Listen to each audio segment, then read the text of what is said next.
Hello everyone, आप सभी का करंट अफेयर्स 360 में स्वागत है। उम्मीद करता हूँ आप सभी लोग बहुत अच्छे होंगे। तो आज के इस वीडियो में हम पढ़ेंगे 16 अगस्त 2020 से करंट अफेयर्स। इसी के साथ ही अगर आपको इस लेक्चर का पीडीएफ फाइल डाउनलोड करना हो तो आप डिस्क्रिप्शन में दिए गए टेलीग्राम चैनल को ज्वाइन करके पीडीएफ फाइल आसानी से डाउनलोड कर सकते हैं। तो चलिए चलते हैं आज के पहले क्वेश्चन की ओर। तो पहला क्वेश्चन है, हाल ही में गो एयर के नए सीईओ के रूप में किसे नियुक्त किया गया है? Recently, who has been appointed as new CEO of Go Air? तो हाल ही में कौशिक खोना जी को गो एयर के नए चीफ एग्जीक्यूटिव ऑफिसर के रूप में नियुक्त किया गया है। और इन्होंने रिप्लेस किसको किया है? इन्होंने रिप्लेस किया है विनय दुबे जी को। तो अगर बात करें गो एयर के बारे में, तो गो एयर देश की एक लो बजट एयरलाइन है और इसका हेडक्वार्टर कहाँ है? इसका हेडक्वार्टर मुंबई में है। और इसकी फाउंडेशन कब हुई थी? इसकी फाउंडेशन हुई थी 2005 में।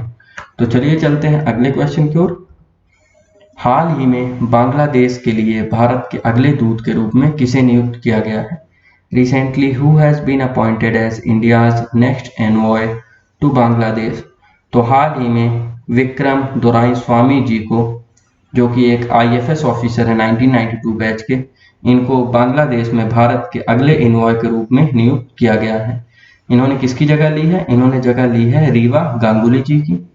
तो अगर बात करें बांग्लादेश की, तो बांग्लादेश की कैपिटल क्या है? बांग्लादेश की कैपिटल है ढाका।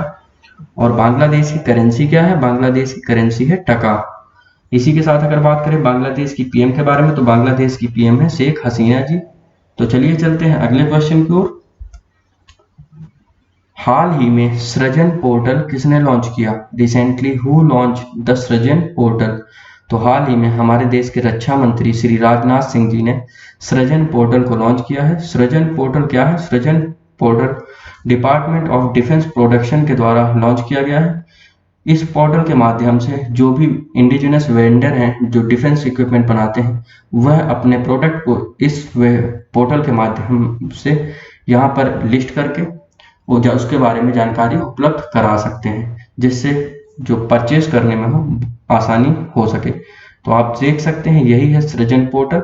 यहाँ पर वेंडर्स ने अपने सभी प्रोडक्ट मेंशन किए हैं और यहीं से ही इनकी सभी जानकारी पाई जा सकती है और इनको परचेज करने में आसानी हो सकती है। तो चलिए चलते हैं अगले क्वेश्चन की ओर। हाल ही में किस संस्थान ने flood early warning system launch किया है?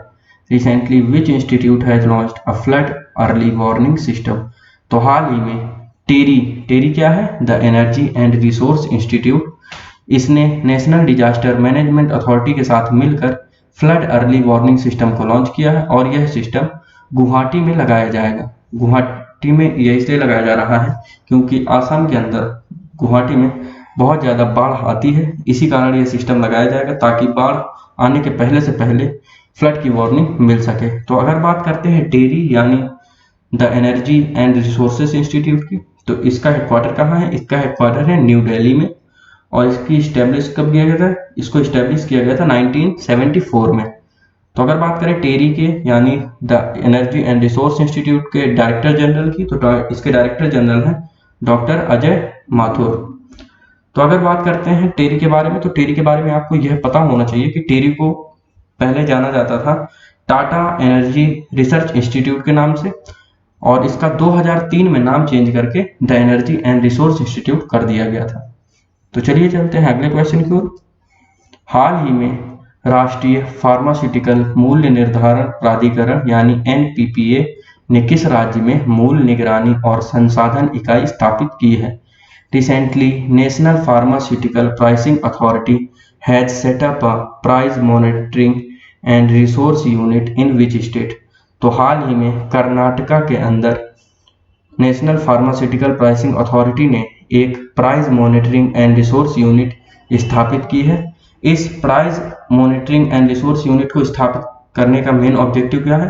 तो इसका मेन ऑब्जेक्टिव यही है ताकि जो कर्नाटक के अंदर ड्रग्स यानी दवाओं की कीमत है और उनकी अवेलेबिलिटी है उसको सुचारू रूप से चालू रखा जा सके, जिससे जो लोग हैं कर्नाटक के उनको दवाओं की आसानी से मुहैया कराई जा सके। तो अगर बात करते हैं नेशनल फार्मास्यूटिकल प्राइसिंग अथॉरिटी के बारे में, तो यह इसको स्टैब्लिश किया गया था 1997 में और इसका हेडक्वार्टर न्यू दिल्ली में है और इसके चेयरमैन है सुब्रा सिंह। अगर बात करें अभी तक नेशनल फार्मास्यूटिकल प्राइसिंग अथॉरिटी ने कितने राज्यों में price monitoring and resource unit स्थापित कर दिए हैं, तो यह देश के अंदर 12 राज्यों में स्थापित किए जा चुके हैं।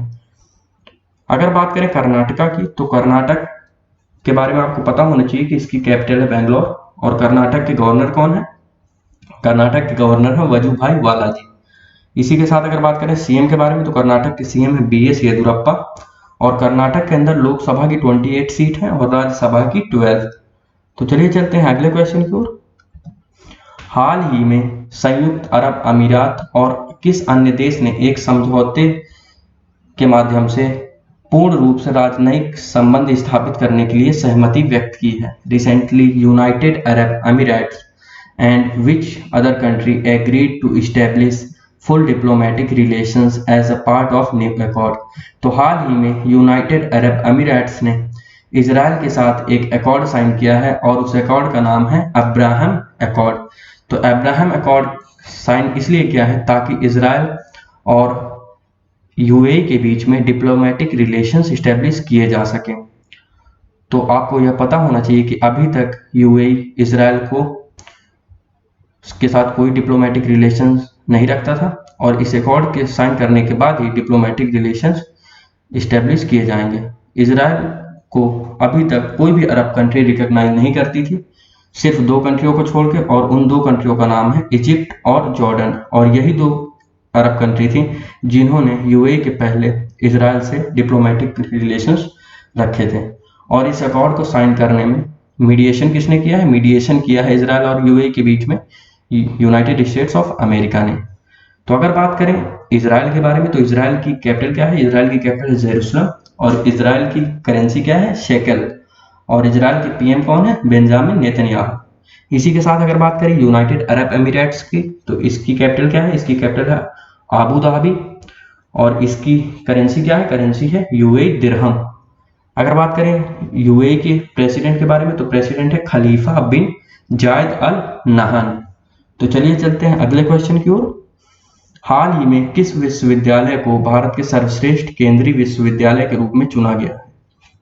Recently which university has been selected as India's best central university. तो हाल ही में जामिया मिलिया इस्लामिया को बेस्ट सेंट्रल यूनिवर्सिटी के रूप में चुना गया है। यह रेटिंग मिनिस्ट्री ऑफ एजुकेशन के द्वारा दी जाती है और इस रेटिंग में जामिया मिलिया इस्लामिया ने 90% मार्क्स प्राप्त किए हैं। अगर बात करें दूसरे पायदान पे कौन थी, तो दूसरे पायदान पे राजीव गांधी यूनिवर्सिटी जो कि अरुणाचल प्रदेश में है ये थी, और तीसरे नंबर पे जवाहरलाल नेहरू यूनिवर्सिटी जो कि दिल्ली में है, और चौथे नंबर पर अलीगढ़ मुस्लिम यूनिवर्सिटी थी। तो चलिए चलते हैं अगले क्वेश्चन की ओर। हाल ही में भारत ने किस देश के साथ अंतरिक्ष सहयोग पर एक समझौता ज्ञापन पर हस्ताक्षर किए हैं? Recently India has signed a MOU on space cooperation with which country. तो हाल ही में भारत ने नाइजीरिया के साथ एक MOU साइन किया है स्पेस कोऑपरेशन को लेकर, जिसके माध्यम से दोनों देश आप एक दूसरे का सहयोग करेंगे स्पेस एक्सप्लोरेशन में। तो अगर बात करें नाइजीरिया की, तो नाइजीरिया एक वेस्ट अफ्रीकन कंट्री है और इसकी कैपिटल क्या है? इसकी कैपिटल है अबूजा और नाइजीरिया के प्रेसिडेंट है मोहम्मदू बुहाई। तो अगर बात करते हैं करेंसी की, तो नाइजीरिया की करेंसी है नायरा। तो चलिए चलते हैं अगले क्वेश्चन की ओर। हाल ही में किस मंत्रालय ने आयुष फॉर इम्यूनिटी अभियान शुरू किया है? Recently which ministry has launched Ayush for immunity campaign. तो हाल ही में मिनिस्ट्री ऑफ आयुष ने आयुष फॉर इम्यूनिटी कैंपेन शुरू किया है। यह कैंपेन 3 महीने तक चलाया जाएगा और इस कैंपेन के माध्यम से लोगों को अवेयर किया जाएगा ताकि वो कितनी आसानी से अपने बॉडी की इम्यूनिटी को बढ़ा सकते हैं और बीमारियों से दूर रह सकते हैं। इस कैंपेन में लगभग 50,000 लोगों ने पार्टिसिपेट कर लिया है। तो चलिए चलते हैं अगले क्वेश्चन की ओर। हाल ही में इंडिया बुल्स हाउसिंग फाइनेंस के गैर कार्यकारी अध्यक्ष के रूप में किसे नियुक्त किया गया? Recently who has been appointed as non executive chairman of India Bulls Housing Finance. तो हाल ही में SS मुंद्रा जी को इंडिया बुल्स के नॉन एग्जीक्यूटिव चेयरमैन के रूप में नियुक्त किया गया है। SS मुंद्रा जी का पूरा नाम है सुभाष शिवरतन मुंद्रा, और यह आरबीआई के पूर्व डिप्टी गवर्नर रह चुके हैं। तो अगर बात करते हैं इंडिया बुल्स हाउसिंग फाइनेंस की, तो इसकी स्थापना 2005 में हुई थी और इसका हेडक्वार्टर है गुरुग्राम हरियाणा के अंदर। तो चलिए चलते हैं कल के पूछे गए क्विज क्वेश्चन की तरफ।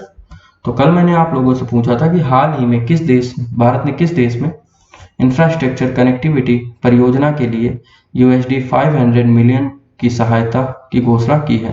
Recently India announces $500 million assistance for infrastructure connectivity project in which country. तो इसका सही जवाब है मालदीव। तो मालदीव के अंदर भारत ने 500 मिलियन की असिस्टेंस जो कि इंफ्रास्ट्रक्चर कनेक्टिविटी के लिए प्रोवाइड करेगी, और इसकी असिस्टेंस के माध्यम से जो मालदीव की कैपिटल है माले, उसको 3 जो मालदीव के अन्य आइलैंड सिटी हैं उनसे जोड़ा जाएगा। तो चलिए चलते हैं अगले आज के क्विज क्वेश्चन की तरफ। तो आज का क्विज क्वेश्चन है, हाल ही में भारतीय नौसेना के director general of naval operations यानी डीजीएमओ के रूप में किसने पदभार ग्रहण किया है। Recently who has assumed charge as director general of naval operations of Indian navy. तो इस क्वेश्चन का जवाब आप लोगों को मुझे कमेंट सेक्शन में देना है। इसके साथ ही अगर आपको आज के करंट अफेयर्स में कोई भी डाउट हो तो आप मुझसे कमेंट सेक्शन में पूछ सकते हैं। अगर आपको वीडियो पसंद आया हो तो लाइक करें, शेयर करें और चैनल को सब्सक्राइब करें ताकि आपको रेगुलर करंट अफेयर्स वीडियो आसानी से मिलते रहे। तो चलिए मिलते हैं कल के करंट अफेयर्स वीडियो में, तब तक पढ़ते रहें। Thank you.